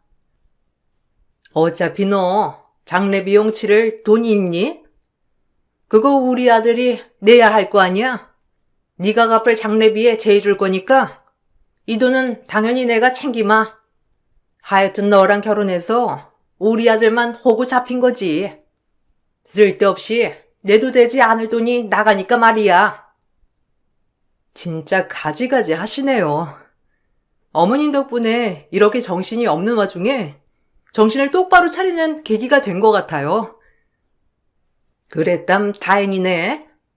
너처럼 정신 놓고 사는 애가 내 덕에 정신을 차리게 됐다면 말이지. 어쩜 하나부터 열까지 너는 마음에 드는 게 없니? 하다 장례 비용까지 우리 아들이 내게 생겼어. 하여튼 넌 정말 마음에 안 들어. 그리고 아빠 장례식에서 많은 생각을 하게 되었고 그러던 와중 발인날 남편과 시어머니는 저를 다시 한 번 더 놀라게 했어요. 왜 그동안 남편을 놓지 못하고 있었는지 제 자신이 참 한탄스럽더라고요. 왜 그렇게 바보 같았는지 정말 후회스러운 과거였어요. 얘, 너네 시어머니랑 네 남편 정신 나간 거 아니야? 어떻게 사돈이랑 장인어른 발인식에 코빼기도 안 비춰? 알만하다. 그동안 네가 어떤 취급을 당해왔는지. 우리 오빠 마지막 가는 길인데 꼭 이래야겠니? 인간들이 어쩜 저렇게 몰상식한 거야? 고모, 제가 가서 얘기 잘해볼게요. 죄송해요. 아빠 마지막 가는 길이라 이런 모습 정말 보여드리고 싶지 않았는데. 네가 뭐가 죄송하니? 저 인간들이 저러는 걸 그냥 너도 불쌍하고 우리 오빠도 불쌍하다는 거야. 마지막 가는 길인데. 발인 날 모자가 골프 친다고 발인식에 참석하지 않겠다고 한 것이었고, 전 그때 굳은 마음을 먹게 되었습니다. 그리고 아빠의 발인이 끝나고 시댁감은 아작낼 보복을 해주기 시작했죠. 제가 벌인 사태는 남편과 시어머니가 난리를 치기 충분했어요. 시어머니와 남편을 보고 아빠의 장례식 내내 제가 정신을 차리면서 든 생각을 실행에 옮기기로 결정을 하게 된 거예요. 너 지금 뭐 하는 거야? 이게 어디서 우리 가문을 망신시켜? 너 빨리 글 내려 당장! 지금 네가 입힌 손해가 얼만 줄 알아? 와, 진짜 정 떨어진다. 네가 감히 우리한테 이딴 식으로 보복을 해? 아빠 돌아가시고 불쌍해서 데리고 살려고 했더니만. 불쌍해서 데리고 살아? 야, 내가 미쳤냐? 너네 같은 인간들이랑 말을 섞게? 내가 아무런 힘도 빽도 없는 줄 알았지? 너 정신 똑바로 차려. 네가 이런다고 해결될 문제가 아니야. 너 돈 있어? 어디서 우리한테 대적을 해? 머리 잘 굴려라. 너야말로 머리 잘 굴려. 이제 니네 나락 가는 거 한순간이니까. 요즘 세상이 어떤 세상인데 돈 없는 며느리한테 갑질이야? 이게 진짜? 이게 네 본 모습이지? 그동안 착한 척, 순진한 척 다 하더니만 이제 와서 발톱을 드러내? 내가 가만둘 줄 알아? 제발 가만두지 말아주실래요? 그래야 당신네들 밟을 맛이 나니깐요. 혼자만 너무 밟아버리면 재미도 없잖아요? 제가 모자에게 한 행동은 사람들이 많이 보는 커뮤니티에 제가 혼전 임신했던 시절부터 지금까지 겪은 모든 것들을 폭로하는 글이었어요. 남편네 회사가 그래도 업계에선 꽤나 잘 알려진 회사라서 이 글을 본 사람들이 충격을 받았고, 아무런 빽도 가진 것도 없는 저에게 이 글을 보고 변호사라는 사람들이 저를 도와준다고 했습니다. 그리고 무료로 저는 변론을 받기 시작했어요. 남편에게 이혼 소송은 물론이고 지금까지 당한 천대와 괴롭힘에 따른 정신적 피해 보상이라는 위자료까지 청구할 수 있었어요. 그리고 남편의 회사의 제품들을 납품받는 회사들이 저희 남편 회사의 물건들을 불매운동하기 시작했습니다. 저의 글 하나로 이렇게 많은 파장을 불러오게 된 것이에요. 아무런 빽도 뒷배경도 없는 제가 많은 사람들한테 도움을 받을 수 있게 되었고, 그렇게 전 혼자가 아닌 저를 도와주는 사람들과 함께 시댁에게 맞서 싸움을 시작하게 되었답니다. 너 당장 아니라고 빨리 글 올려. 너 때문에 우리 회사가 얼마나 손해가 막심한 줄 알아? 어디 배워먹지도 못한 게? 배워먹지 못한 건 당신이지. 내가 미쳤다고 이 집에서 잘 살아보려고 했는지 모르겠네요. 당신들은 인간도 아니야. 하물며 개들도 감정이 있고 공감대 형성을 하는데 당신이 키우는 개만도 못하는 게 바로 당신네 같은 족속들이야. 알아? 나 절대 못 내리고 법에 판결받게 할 테니까 기다려. 당신들은 이렇게 해야 벌을 받는 것 같지. 말로는 통하지도 않는 인간들이니까. 빨리 글 내려. 너 때문에 우리 회사가 지금 얼마나 손해인데. 이러면 우리도 피해 보상 청구할 수밖에 없다고. 어디 한번 해봐. 내가 돈이 없어서 이런 것도 못할 줄 알았니? 너희 같은 인간들 때문에 정의에 불타는 변호사님들이 날 도와주고 있어. 그러니까 어디 한번 끝까지 가보자고. 절대 이대로 순순히 안 끝낼 거니까 마음 단단히 먹어야 할 거야. 그 사람들이 순순히 널 도와준다는 건 네 착각이야. 세상에 보상 없는 순수한 마음이 어디 있다고? 지금 내리면 용서해 줄게. 나야말로 지금 너희들이 무릎 꿇고 사죄하고 아빠한테 가서 사과하면 나야말로 용서해 줄 거니까 잘 생각해봐. 알겠니? 용서해 주겠다고 했음에도 불구하고 시어머니와 남편은 저에게 미안하다고 입 한 번 뻥긋하지 않았어요. 오히려 싸우기에 충분했고 전 그렇게 통보를 하고 법정 싸움을 이어나갔습니다. 정말 다행히도 시댁에서 일하는 가정부 아주머니들이 증언을 잘 서주었어요. 그분들도 시어머니에게 히스테리를 겪어오신 분들이라 제 마음을 잘 알고 저를 물심양면 도와주셨습니다. 저에게 늘 욕을 하며 정신적 스트레스를 주신 시어머니에 대해서 증언을 하였고 병원 진단서에서도 심리적 스트레스성과 무리한 신체 활동을 통해 유산이 됐다는 진단서까지 받을 수 있었습니다. 그렇게 이혼 소송과 함께 위자료 청구 소송을 하면서 시댁은 처참히 무너지기 시작했어요. 일각에선 어차피 회사 신임을 많이 잃은 터라 고객들이 떨어져 나갔고 그에 대해 전체 매출이 감소하게 된 거예요. 그러면서 법정 소송 비용까지 엎친 데 덮친 격이었습니다. 그리고 오랜 싸움 끝에 결국 전 승소를 하게 되었어요. 저를 믿고 도와준 정의로운 변호사님들 덕분에 이뤄낸 결과라고 할 수 있었어요. 아무것도 가진 게 없는 저를 위해 이렇게 도와주신 분들에게 얼마나 감사하던지 그때 정말 세상이 아름답다고 느꼈던 것 같아요. 위자료고 뭐고 다 줄 테니까 일단 아니라는 글만 올려줘라. 우리 회사도 먹고는 살아야 할 거 아니야. 요즘 같은 세상에 인터넷이 얼마나 무서운 줄 알아? 그러니까 글 좀 내리거나 그 글을 올려줘. 그럼 이제 너한테 얼씬도 안 남아. 아니요. 두고두고 박제해 놔야죠. 본인들이 그렇게 행동한 건데 이제 와서 후회하면 뭐하나요? 절 만만히 보셨다면 정말 큰 코 다친다는 걸 보여준 거니까 돈이 전부가 아니랍니다. 이번 기회를 통해 한갓 가까이 산 당신도 인생 공부가 됐길 바래요. 이걸 그냥? 너 이렇게 살면 너한테 도움 안 될걸? 어차피 네가 뭘 할 수 있겠니? 우리를 지금 단순히 이겨먹은 거? 그래도 우리는 너보다 돈도 많아. 잠깐 입방아에 오르내리면 그만이라고. 너같이 돈 없는 애가 그래도 우리한테 빌어먹으려면 지금 그만해야 하지 않겠니? 그러니까 당사자라고 하고 글 좀 내리거나 다른 글을 올려달란 말이야. 그럼 조금은 용서해 줄게. 아직도 정신 못 차렸네요. 세상에 정의가 있어요, 아주머니. 요즘 같은 시대에 어떤 세상에 혼자 살고 계신 건지 의아하네요. 모든 소송이 끝이 나고 저 역시 명예훼손으로 고발당했었기 때문에 글을 내려야 했어요.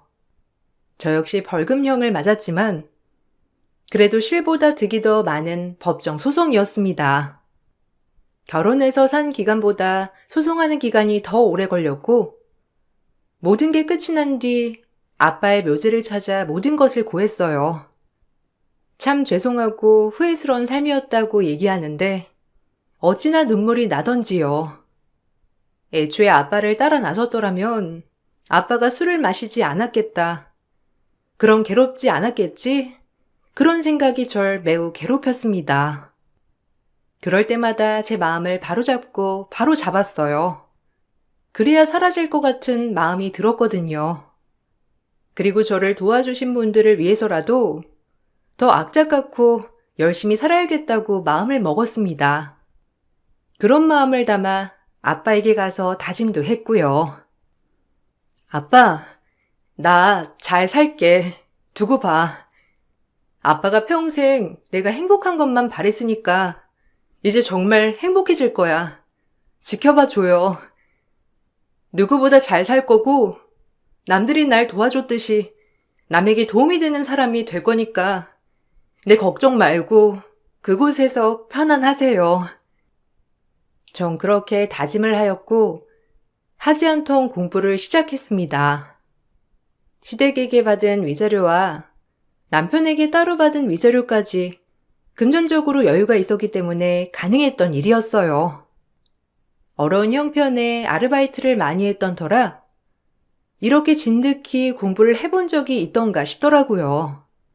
돌아가신 아빠를 생각하여 악착같이 공부를 하였고 저를 도와줬던 변호사님들을 생각하며 공부했어요. 변호사님들이 저에게 도움 주신 거 잊지 않고 저도 남을 도와주고 싶어서 공부해요.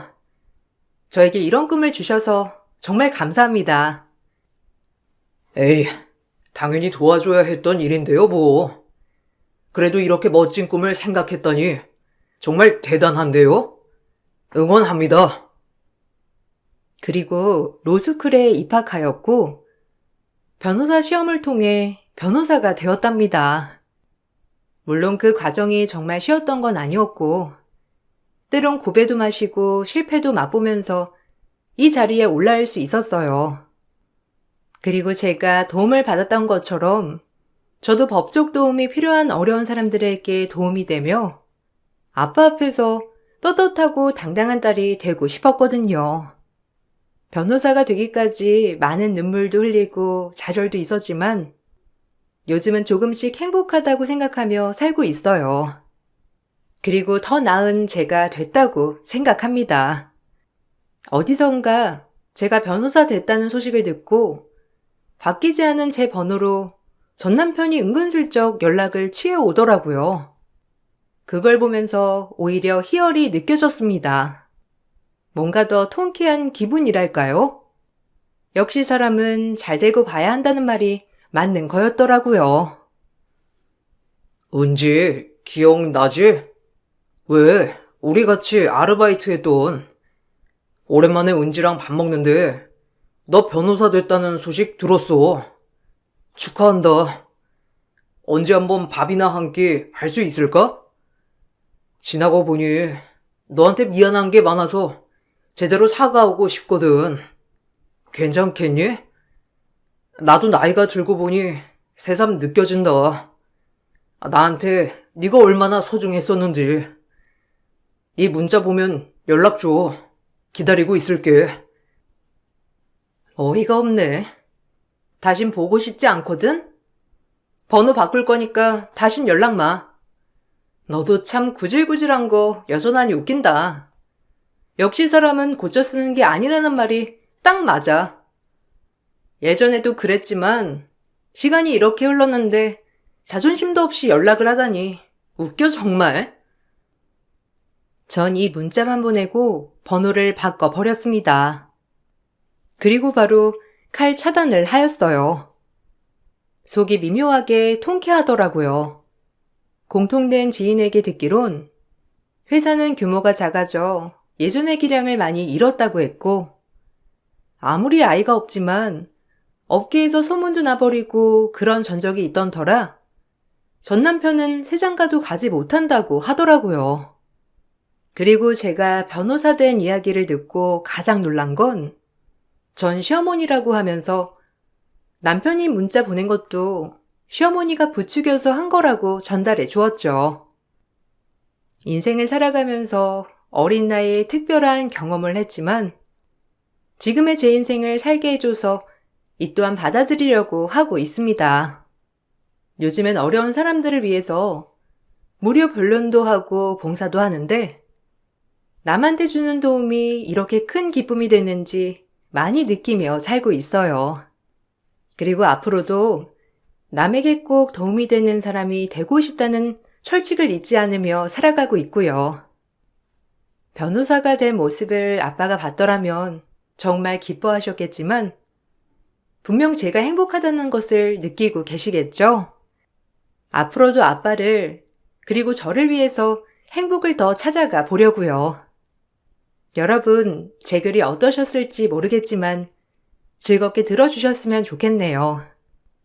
자칫 무겁고 어두운 얘기지만 지금은 다 극복을 해서 이렇게 밝게 얘기할 수 있거든요. 누군가에게 저도 도움이 되는 사람이 될 거라고 다시 한번 결심하면서 글을 마치겠습니다. 들어주셔서 감사해요. 안녕하세요.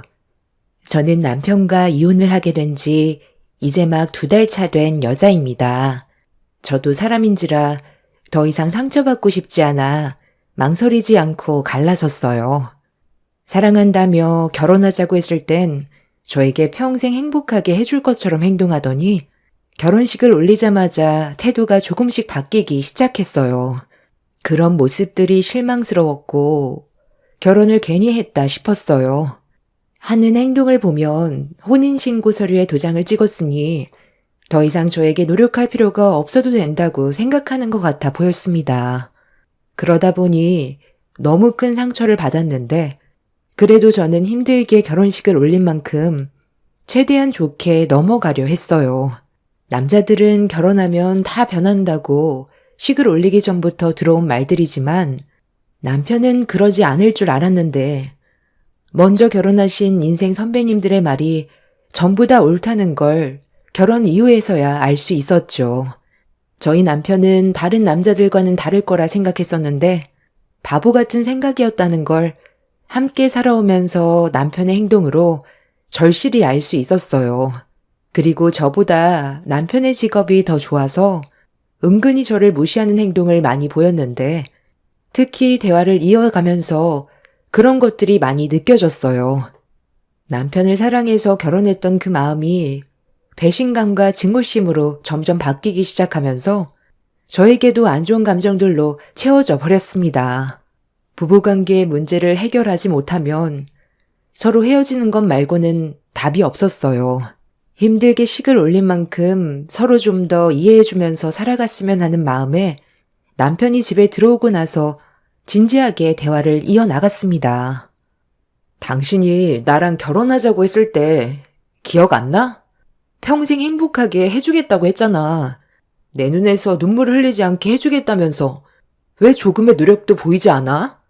어느 정도 납득이 될 만한 이유가 있어야 나도 받아들일 텐데 특별한 이유도 없이 갑자기 바뀐 당신의 행동이 나는 이해를 하지 못하겠어.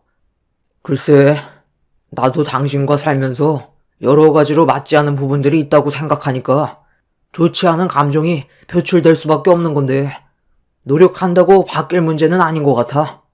당신도 살면서 나랑 안 맞는 부분들이 많다는 걸 계속해서 느끼면서 살고 있을 거 아니야. 그런데 뭐하러 힘들게 맞춰 나가려 하는 건데? 그러니까 이혼을 하자는 거야? 당신은 결혼이 장난이었어? 서로 안 맞는 부분들이 있어도 사랑해서 결혼했으면 부족한 부분들에 대해서는 맞춰 나갈 생각을 해야지. 무작정 갈라서겠다고 하면 그걸로 끝인 거야? 결혼이 무슨 애들 장난도 아니고 왜 이렇게 무책임해? 당신은 양가 부모님 걱정 끼쳐드리고 싶어? 납득할 만한 이유가 있으면 이혼해 줄게. 하지만 그게 아니라면 당신도 기본적인 건 지켜줘. 서로 얼굴 붉히면서 사는 것보단 웃으면서 살면 좋잖아. 그건 당신 생각이지. 나는 그렇게 할 수 없으니까 힘들다고 하는 거야.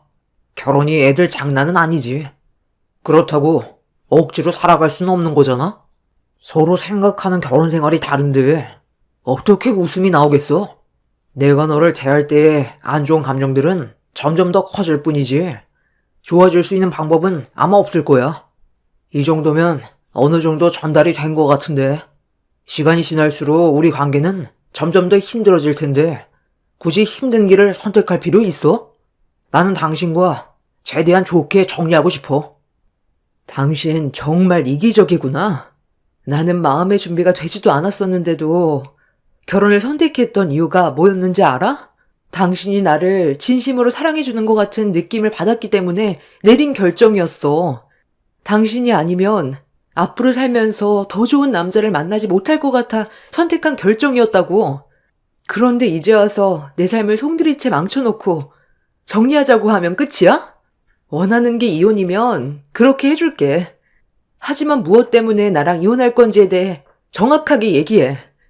양가 부모님께 당신의 의사를 확실하게 밝힌 다음에 모두가 수용했을 때 도장 찍을 거야. 내가 물건도 아니고 단순 변심으로 인한 이혼이 말이 된다고 생각해? 남편은 저와 왜 헤어지고 싶은지에 대해서는 조금도 말을 해주지 않았어요. 이혼 문제인데 그냥이라는 답은 저에게 용납이 되지 않았습니다. 그리고 제 입으로 양가 부모님께 이혼 얘기를 꺼내고 싶지 않았어요. 남편은 생각이 정리가 되는 대로 양가 부모님께 본인이 직접 말을 하겠다고 저에게 확실한 의사를 밝힌 뒤 자리에서 일어나 버렸어요. 그날 멈추지 않는 눈물을 훔치느라 너무 힘이 들었는데 어떠한 예고도 없이 시부모님이 늦은 시간 갑자기 찾아오셨습니다. 갑자기 와서 많이 놀랐니? 급하게 해결해야 될 문제가 있어서 온 거니? 간단하게 할 말만 하고 돌아가마. 건우가, 너도 자리에 앉아야지. 나는 이 자리가 너무 불편해서 먼저 밖에서 기다리고 있을 테니 할 말 끝나면 알아서 나와. 하나밖에 없는 자식이 부모 속 다 뒤집어 놓는구나. 아, 살다 보면 당연히 그럴 수도 있는 거지. 당신은 방해만 되니까 차에서 기다리고 있어. 어쩜 사람이 저리 답답한지. 당신이랑 살아온 인생이 아깝다. 저 인간이 원래 좀 답답한 면이 있으니까 네가 이해해줘라. 그럼 본론으로 들어가 볼까? 내가 갑자기 연락도 없이 급하게 온 이유는 너희 둘의 관계 때문이다. 대충 듣긴 했는데 지금 이혼 얘기가 오고 가고 있다면서? 사람 일이라는 게 원래 예상치 못한 상황들이 발생할 때도 있긴 하지만 그걸 어떻게 지혜롭게 해결해 나가냐에 따라 받는 피해도 적어지는 법이야. 그래서 내가 직접 올 수밖에 없었다. 이혼이 너희들만의 문제도 아니고 여러 가지로 복잡한 것들이 많이 걸려 있으니까 서로가 상처도 덜 받고 어느 정도 수용할 수 있는 선에서 정리하는 게 좋을 것 같아 온 거니? 너도 내가 하는 말을 잘 들었으면 좋겠다. 그러니까 어머님이 지금 여기 오신 이유가 이 사람과의 이혼 문제 때문에 온 거였어요? 언제부터 알고 계셨던 거예요? 저는 오늘 처음 꺼낸 얘기였는데요. 내 아들한테 오늘 얘긴 했겠지만 너도 어느 정도는 느끼고 있었을 거 아니야. 오래가지 못할 것 같다는 생각이 예전부터 들었기 때문에 오늘 이혼 얘기가 나온 거 아니었어? 내 아들도 너와 마찬가지로 그런 고민거리들이 있다 보니 나한테 진작에 털어놨던 거고, 그래서 고민 끝에 하루빨리 해결 보려고 찾아온 거다. 저는 이 사람에 대한 감정이 조금도 없었는데 이 사람은 저를 대하는 모든 행동들이 달라지기 시작했어요. 결혼식 올리자마자 조금씩 변해가더니 지금은 결혼 전보다 못한 사이가 되어버렸는데 제가 뭘 잘못했고 왜 상처를 받아야 하는지 모르겠어요. 이혼 얘기를 주고받자마자 오신 걸 보면 어머님은 이런 상황을 기다리고 계셨나 봐요. 정확하게 어떤 이유에서 제가 왜 이혼을 당해야 하는 건지 확실하게 알지 못하면 이혼은 성립되지 않을 거예요. 서로 안 맞는 부분들이 있다면 이혼하는 거지. 굳이 이유를 찾아야 되는 거니? 내 아들이 나한테 했던 말들을 들어보면 나는 대충 답 나오던데? 이건 결혼 생활에서 정말 기본적인 건데 네가 뭘 잘못했는지 모른다고 하니까 왜 내 아들이 심각하게 생각하고 있는지 충분히 알 수 있을 것 같구나. 남편이 저와 이혼하자고 했던 이유를 시모에게 들었을 땐 너무 어이가 없어서 화가 머리끝까지 올라와 버렸습니다. 영어 학원 강사인 저로선 남편이 시모에게 전달했던 말들이 이해가 되지 않았어요. 한마디로 그냥 학원 일을 그만두고 집에서 가사 일이나 하라는 말로밖엔 들리지 않았습니다. 다른 강사분들과 대화 정도 나눌 수 있고 꽤 오래 함께 일해온 동료들이기 때문에 당연히 웃으면서 일상적인 대화를 이어갈 수 있는 건데 그런 모습이 마음에 들지 않았다는 말을 남편이 아닌 시모에게 전해 들었을 땐 남편한테 너무 큰 실망을 하게 되었던 거죠. 남편과 연애하고 결혼한 시간보다 직장 동료들과 함께 일해온 시간이 훨씬 많았었기 때문에 남편보다 저를 더 잘하는 건 당연한 건데 자기가 몰랐던 걸 직장 동료들은 알고 있다며 상황을 상당히 불편하게 만들었던 적이 있었어요. 그때가 회식이 있었던 날이었는데 굳이 남편도 참석하겠다면서 끼어들더니 분위기까지 망쳐버려서 상당히 난감하게 만들었던 적이 있었어요. 거기까지는 최대한 이해하고 넘어가려 했었는데 제가 다른 남자 강사들과 너무 허물없이 지낸다고 바람기가 많은 여자인 것 같다는 황당한 말을 시모에게 전달했던 거였네요. 남편이 혼자 생각하고 상상해온 오해가 점점 커지게 되니 저를 대하는 행동에서도 문제가 생긴 거였어요. 남편의 생각을 전달받은 시모한테 모든 상황을 듣게 되니 기분이 정말 안 좋았습니다. 속마음을 저에게 전부 털어놔야 해결이 되는 문제들을 시모에게만 털어놨다는 게 너무 화가 치밀어 올랐어요. 이런 중요한 일들을 저에게 말하지 않아서 이혼의 문턱까지 왔다는 게 어이가 없었습니다. 저는 시모에게 모든 게 오해라고 최대한 풀어가려고 했지만 시모는 제가 하는 말이 중요하지 않는 듯 했어요. 더는 듣고 싶지 않다면서 그냥 남편과 이혼하길 원하길래 시모와 저와의 목소리는 점점 높아져 버렸어요. 어머님, 이건 오해로 시작된 문제잖아요. 좋게 풀고 다시 관계 회복을 하면 되는 걸 왜 이혼을 강요하는 거세요? 어떤 상황인지 충분히 알았으니까 저희가 알아서 해결 볼게요. 그러니 어머님은 이제 그만 돌아가 주세요. 어머님 가시고 당신은 나랑 다시 대화 좀 해. 한번 시작된 물씨는 회복되기 힘들다는 거 모르니?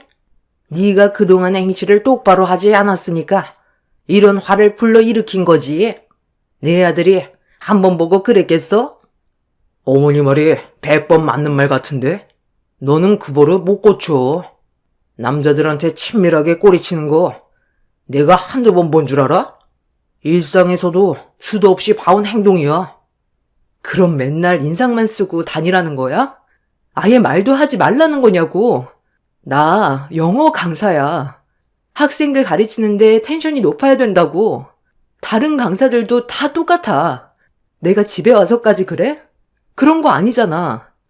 직업 특성상 어쩔 수 없다는 거 알면서 왜 이해를 해주지 못하는 건데? 힘들고 지쳐도 항상 밝은 모습을 유지해야 될 수밖에 없다고.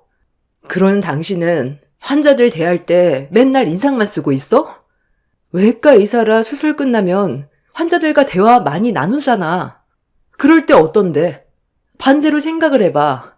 내가 당신한테 수술 끝난 환자들에게 웃지도 말고 친근하게 다가가려 하지 말라고 하면 당신 입장에선 기분이 어때? 납득이 안 되지? 똑같은 거야. 굳이 이걸로 상황을 악화시키는 게 아니라 각자의 직업에 대해 존중해주면 되는 거라고. 이렇게까지 충분히 설명을 했는데도 받아들이지 못하겠다면 우린 정말 끝이야. 곧 태어날 당신의 아이는 중요하지 않아? 아빠 없는 아이로 만들 생각인 거냐고. 나 만삭인데도 학원에서 힘들게 학생들 가르치고 있는데 이런 말 들었을 때 얼마나 힘 빠지는 줄 알아? 내가 만삭의 몸으로 누구한테 꼬리를 쳐. 도대체 내가 왜 이런 고민을 해야 되는 건데? 나는 그저 당신이랑 행복한 삶을 살고 싶었던 것 뿐이야. 제 입장에 대해서 충분히 해명을 했는데도 남편과 시모는 제 말을 삐딱하게 받아쳤어요. 그날 너무 큰 실망을 했고 저도 더는 남편을 붙잡고 싶지 않았습니다. 결국 입 아프게 얘기했는데도 남편은 이미 저에 대한 감정이 조금도 남아있지 않다는 걸 느끼게 되었고 결국 이혼을 결정하게 되었습니다. 각자의 성격 차이도 있었겠지만 그래도 부부관계가 되었으면 서로 믿고 각자의 위치에 대해 존중해줄 필요가 있는 건데 남편은 제 입장에 대해 조금도 이해해주지 않았어요. 그렇게 합의 이혼을 하기 위해 최대한 좋게 조율하고 끝내려는데 여기서 문제가 생겼습니다. 시모가 원인 제공을 제가 했으니 그만큼 손해를 봤기 때문에 제가 남편에게 위자료를 줘야 한다고 분위기를 안 좋게 만들었어요. 시모가 개입을 하기 전까진 남편과 재산 분할도 똑같이 하고 최대한 좋게 끝내려 했었는데 갑자기 심호가 끼어드는 바람에 그 말에 동요된 남편이 갑자기 말을 바꾸어 버렸고 이 문제로 두 모자와 대판 싸우게 되었습니다. 너랑 내 아들이 벌어들이는 수익 자체가 다른데 뭘 똑같이 공평하게 나누겠다는 거냐? 우리가 피해자 아니야? 네가 처신만 똑바로 했어도 이런 문제는 생기지 않았을 거라고. 잘한 것도 없으면서 재산의 절반을 가져가겠다는 말이 된다고 생각하니? 위자료까지 줘도 모자를 파네. 어디서 똑같이 나누려 들어? 어머님, 재산 분할을 왜 공평하게 했는지에 대해 모르잖아요. 이 사람이 의사라고 해서 모아둔 돈이 많은 것도 아니었잖아요. 이 아파트 공동 명의로 되어 있어요. 지분도 제가 훨씬 많고요. 그리고 왜 제가 위자료를 줘야 하는 건데요? 조금도 잘못한 게 없는데 위자료를 줘야 한다는 게 정말 황당하네요. 제가 무슨 바람을 피웠나요? 다른 강사들한테 눈웃음 친 것만도 벌써 바람 핀 거나 똑같지. 원인 제공을 네가 먼저 했고 그런 행동 때문에 내 아들이 상처를 받아서 이혼까지 온 건데 왜 우리가 피해자가 아니라는 거야? 합의 이혼 해결되지 않으면 소송으로 진행할 거다. 나는 절대로 재산 분할 똑같이 나누게 할 생각 없으니까 그렇게 알고 있어라. 아, 그래요? 무슨 뜻인지 잘 알겠어요. 소송 진행할게요. 저도 최대한 좋게 해결 보려 했는데 이런 식으로 더럽게 나오니 저도 좋게 넘어가지 못하겠네요. 당신이 잘한 것도 없으면서 왜 이렇게 당당한 거야? 우리 어머니 말이 틀린 것도 아니잖아. 너랑 결혼식 올릴 때까지만 해도 정말 행복했었는데 네가 다른 여자들에 비해 지나치게 바람기가 많다는 걸 알았을 때 내가 얼마나 실망했는지 알아? 그런데 뭘 잘했다고 우리 어머니한테 큰 소리야? 그래, 네가 원하는 대로 소송으로 가보자. 네가 바라는 대로 모든 게 이루어지지 않을 거야. 내 인생 송두리째 망쳐놨으니 그에 따른 피해에 대해 금전적인 보상은 당연히 해야 할 거야. 두 모자를 상대로 힘든 싸움이 될 것 같아 너무 막막했어요. 그래도 좋았던 감정들도 있어서 최대한 좋게 조율하고 끝내려 했는데 제 계획과 다르게 소송으로까지 이어져서 머리가 깨질 듯 아파졌고 사람의 욕심은 한도 끝도 없다는 것 또한 알 수 있었습니다. 그렇게 냉전이 오고 가는 사이 저는 소송을 준비했고 이런 심각한 상황을 알게 된 부모님께서도 화가 많이 나셨는지 남편에게 막말을 퍼부어 버렸어요. 그렇게 힘든 시간들을 보내고 있던 어느 날 남편한테 아침에 전화가 와서 받았는데 당직날 수술이 잡히는 바람에 상당히 힘든 시간을 보냈다며 운전할 힘도 없고 저와 진지하게 할 말도 있으니 대신 좀 운전해 달라고 하길래 처음엔 당연히 가지 않겠다고 했어요. 그런데 남편이 갑자기 소송보다는 합의 이혼할 생각이라며 저와 최대한 좋게 끝내고 싶으니 일단 나와서 대화를 좀 하자고 하길래 저도 곧 출산이 임박했던 상태라 소송으로 오랜 시간 끌고 싶지 않아 어쩔 수 없이 택시 타고 병원으로 향했습니다.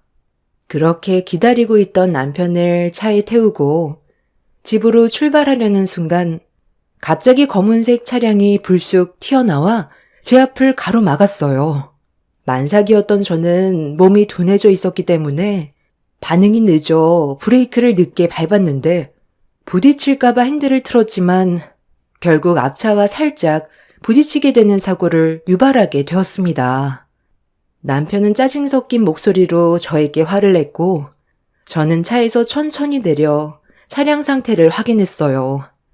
남편은 산지 얼마 되지 않았던 신차에 흠집이 났다고 저에게 화를 내더니 만삭인 저를 사정없이 패대기 쳐버렸습니다. 바닥에 철퍼덕하고 넘어진 저는 순간적으로 너무 놀랐는지 온몸이 경직이 되었고 아랫배에 통증이 오기 시작했어요. 야, 이게 얼마짜리인 줄 아냐? 그냥 운전만 하면 되는 건데 왜 앞차를 들이박아? 브레이크는 장식이야? 내가 정신 나갔지. 힘들어도 그냥 내가 운전했으면 이런 일은 생기지도 않았을 텐데. 너는 끝까지 내 속을 뒤집어 놓는구나. 뭘 쳐다보고 있어? 보험사 불러야 할 거 아니야? 만삭이면 내가 다 봐줘야 되는 거야? 그 뱃속에 있는 아이가 내 아이가 맞긴 하냐? 네가 남자들한테 하는 꼴을 보면 분명 다른 남자랑 잠자리를 가졌겠지. 유전자 검사해보지 않는 이상 나는 너의 모든 게 의심스러워. 내가 왜 소송까지 안 가려는 줄 알아? 그 기간 동안 너를 계속 마주해야 되잖아. 나는 그런 시간조차 싫다는 거야. 그래서 그냥 어머니 말 무시하고 합의하려 했던 건데 내가 미쳤지.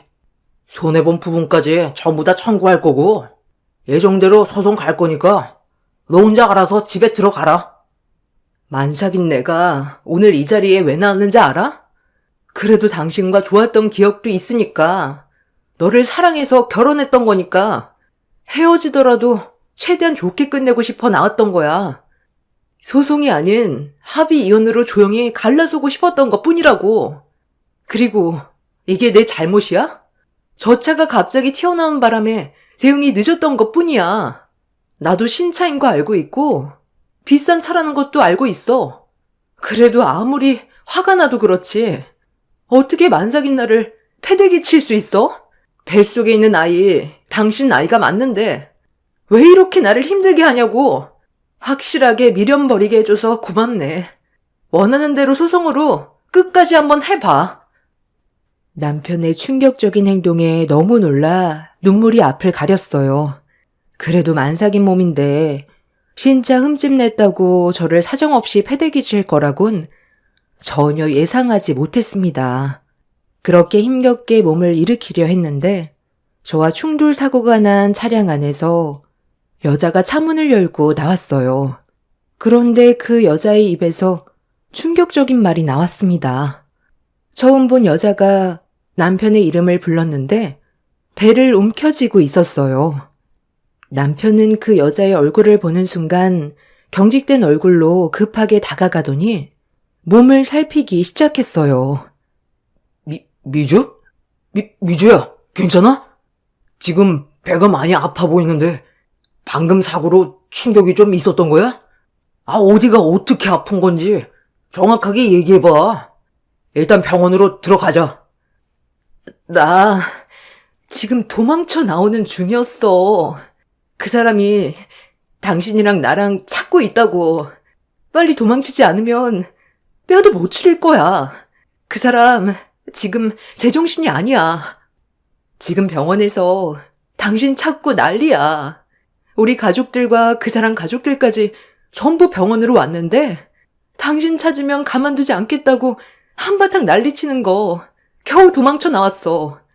나 차 키며 지갑까지 다 뺏기고 이것도 아빠 차 몰래 타고 도망친 거야. 뭐라고? 최대한 들키지 않게 조심하라고 했잖아. 일단 몸부터 피하자. 여기 말고 다른 병원으로 가서 몸 상태를 확인해 보는 게 좋겠어. 걸을 수 있겠어? 충격적인 말을 듣게 된 저는 입을 다물지 못했어요. 저는 남편한테 무슨 상황이냐고 물어봤는데 내 말은 아예 들리지도 않는 듯 했습니다. 그 여자는 저를 흘기 쳐다보더니 만삭인 제 배를 한번 훑어보곤 자신의 배를 어루만지고 있었어요. 저는 남편에게 어떤 상황인지 안 물어봐도 딱 알 수 있겠더라고요. 그 여자의 뱃속에도 남편의 아이가 있다는 걸 알 수 있었고 그런 상황이 너무 기가 막혀 힘겹게 남편에게 걸어가 머리채를 잡아 버렸습니다.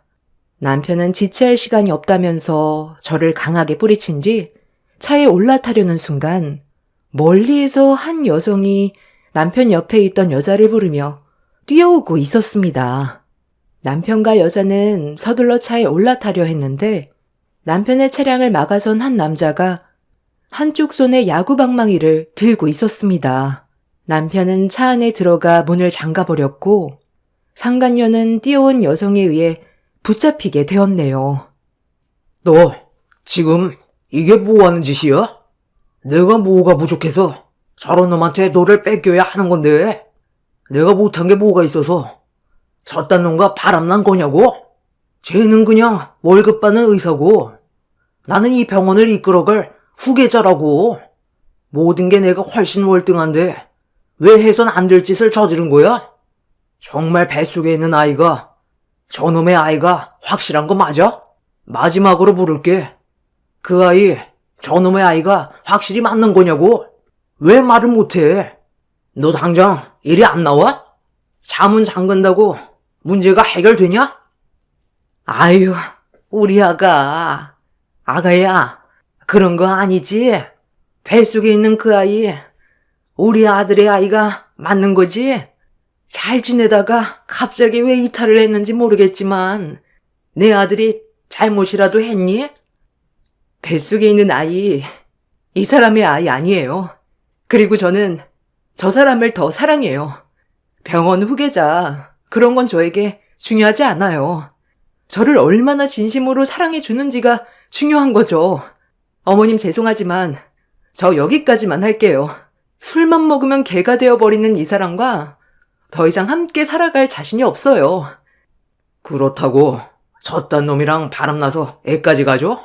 내가 너한테 그동안 얼마나 잘했는데 술 먹은 김에 불만 같은 거 털어놓을 수도 있는 거지? 불만을 말로 하면 되지. 물건을 던지고 내 몸에 손댈 필요는 없잖아. 당신과는 정말 끝이니까 이제 그만 미련 버려. 당신한테 맞는 사람을 찾으라고. 병원 후계자라는 사람은 더 이상 참을 수 없었는지 들고 있던 야구방망이로 남편의 그랜저를 때려 부숴버렸습니다. 차량의 유리창이 깨지고 폐차 직전까지 부서진 차량 안에서 몸을 웅크리고 있던 남편이 왜 그동안 저와 이혼을 하려 했는지 단번에 알겠더군요. 너무 억지스럽다 싶었는데 다른 여자의 뱃속에 남편의 아이가 있었기 때문에 소송보단 협의 이혼으로 최대한 빨리 정리하려고 저를 아침부터 부른 거라는 걸 알 수가 있어서 남편을 절대로 용서할 수 없었어요. 병원 후계자인 그 남자는 쉬지 않고 차를 부쉈어요. 남편은 자기 신차가 전부 다 부서진다고 마음 아파하고 있는데 본처인 저는 전혀 보이지 않는 것 같더라고요. 새로 산 신차가 더 중요했으니 저를 패대기 쳤겠죠. 남편은 끝까지 차에서 나오지 않고 버티다가 갑자기 시동을 걸더니 앞에 있던 남자에게 갑자기 돌진을 해버렸어요. 자기가 바람 피운 건 잘못인데 남의 차를 부순 거에 대해선 용서할 수가 없을 것 같다며 분노했고 병원 후계자라는 남자는 남편이 밀어붙인 차량에 의해 사고를 당하게 되었습니다. 그 사이 경찰들이 와서 차량 안에 있던 남편을 밖으로 끌어내렸고 되돌릴 수 없는 길을 걸어가게 되었습니다. 병원 후계자인 그 남자도 잘못된 행동을 저지른 건 맞지만 고의로 상대방을 밀어버려 사고를 유발한 남편에게 더 큰 잘못으로 돌아갔어요. 원인 제공을 남편이 했고 이 문제로 많은 사람들이 받은 피해에 대해 법적 처벌을 받을 수밖에 없는 상황이 되어버렸죠. 남편이 바람을 피웠다는 결정적인 증거가 눈앞에 펼쳐졌기 때문에 상당히 불리한 상황이었고 저는 현재 남편과 이혼한 지 2달이 넘어가고 있습니다. 남편은 병원 후계자인 그 집안 사람들과 아직까지 법적 소송을 진행 중에 있는데 법정에선 남편의 죄질을 무겁게 판단해 징역 2년을 선고했는데 남편의 집안에서 항소를 했고 2차 공판을 기다리고 있는 중입니다. 그리고 상간녀의 뱃속에 있던 아이의 유전자를 확인까지 했는데 뱃속의 아이는 남편의 아이가 아니라 병원 후계자의 아이라는 게 밝혀졌습니다. 잠자리를 가진 건 맞지만 그 여자는 저희 남편의 아이라고 착각을 하고 있었던 거였죠. 저는 남편과 상간녀를 상대로 위자료까지 전부 다 받아낸 뒤 관계 정리가 되었지만 전 남편은 아마 힘든 시간을 겪게 될 것 같습니다. 상간녀가 뱃속의 아이가 병원 후계자의 자식이라는 걸 알게 되면서 전 남편에 대한 마음이 떠나가 버린 것 같아요. 그리고 상대 병원 후계자 집안에서는 상간녀가 아닌 뱃속의 아이만 원하고 있는 중입니다. 남편의 무책임한 행동으로 인해 엄청난 사건이 있었지만 그에 따른 처벌을 받게 됐으니 그걸로 만족하렵니다. 태어난 지 얼마 되지 않은 제 아이가 많이 불쌍하긴 하지만 저런 사람이 아빠로 있느니 차라리 없는 편이 훨씬 나을 것 같아요. 이제 와서 시모는 집에까지 찾아와 남편이 저를 다시 원한다면서 출소할 때까지 기다려주면 아이도 있으니 재결합하는 게 어떻겠냐는데 어처구니가 없어서 소금 한 바가지 뿌리며 내쫓았어요. 이제 아이를 혼자 키우면서 또 다른 시작이 펼쳐졌지만 앞으로 좋은 일들만 생겼으면 좋겠어요. 과거에 안 좋았던 기억은 전부 다 지워버리고 싶네요. 제 사연 들어주신 분들 감사합니다.